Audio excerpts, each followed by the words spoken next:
Vous pensez qu'1,3 million d'euros pour l'Aston Martin DB10 de James Bond, c'est dérisoire. Ça tombe bien, nous aussi. Non, je déconne.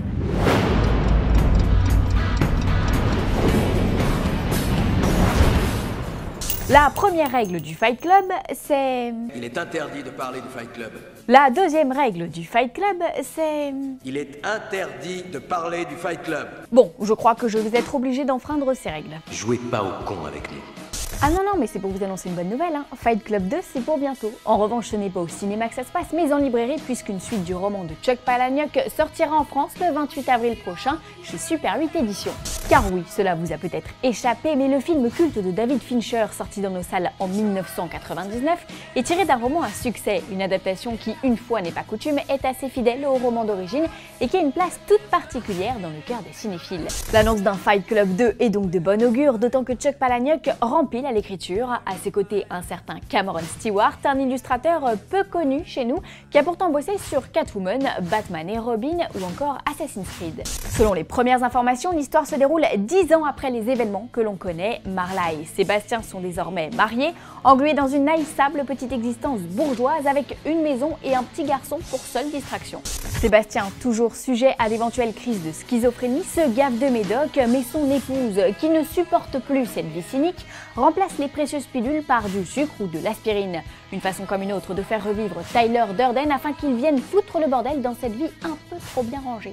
Alors la question de transmission est bien évidemment au cœur de ce nouveau récit, et puis l'auteur s'amuse aussi à égratigner sévèrement la société de consommation dans laquelle on vit, dénonce une fois encore l'aliénation des hommes, le tout servi par un dessin d'une précision et d'une imagination tout simplement hallucinante. La relève est assurée, reste à savoir si David Fincher se sent de porter cette nouvelle histoire à l'écran. Après tout, le film avait rencontré un immense succès et les fans du monde entier seraient ravis de retrouver Tyler. Et le principal intéressé, il en pense quoi? On en a vraiment plein le cul. Aussi viril que nos deux super-héros gonflés à bloc, voici les news en bref. Après Tom Holland chez Doctor Strange, voici Tom Holland dans Civil War. L'homme araignée s'offre une petite virée à bord du Queen Jet en compagnie du vice-président de Marvel Studios, Louis D'Esposito. A priori, rien de foufou sur ce cliché si ce n'est sa petite blessure de guerre sur l'arcade sourcilière droite. Alors Spider-Man s'est-il battu ou bien s'est-il mangé une porte façon Han Solo sur le tournage de Star Wars? Eh bien réponse en salle le 27 avril 2016 avec l'un des caméos les plus attendus de ce début d'année.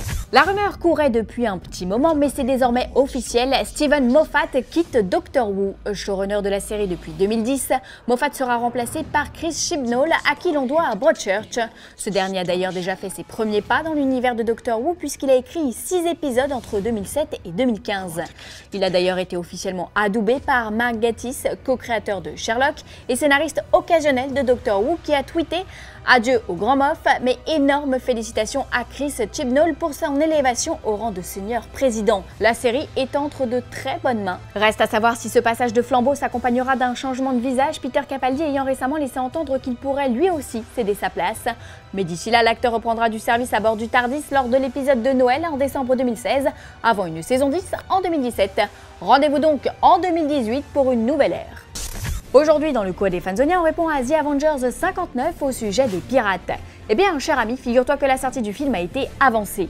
On vous le disait vendredi, Star Wars 8 a été repoussé et cela a eu pour conséquence de bouleverser le calendrier des sorties à venir.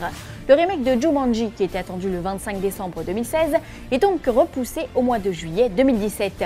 Pirates des Caraïbes 5 est quant à lui avancé d'un mois et demi et sortira aux États-Unis le 26 mai 2017 au lieu du 7 juillet initialement annoncé. Le reboot de Spider-Man prend donc sa place et sortira le 7 juillet.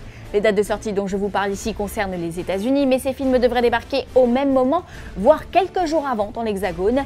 Il n'est donc pas impossible que Pirates 5 sorte au début du mois de mai 2017. Timing parfait pour faire l'ouverture canoise. Fanzone, c'est fini pour aujourd'hui, mais vous pouvez nous retrouver sur YouTube en vous abonnant à la chaîne Fanzone et à la chaîne Allociné.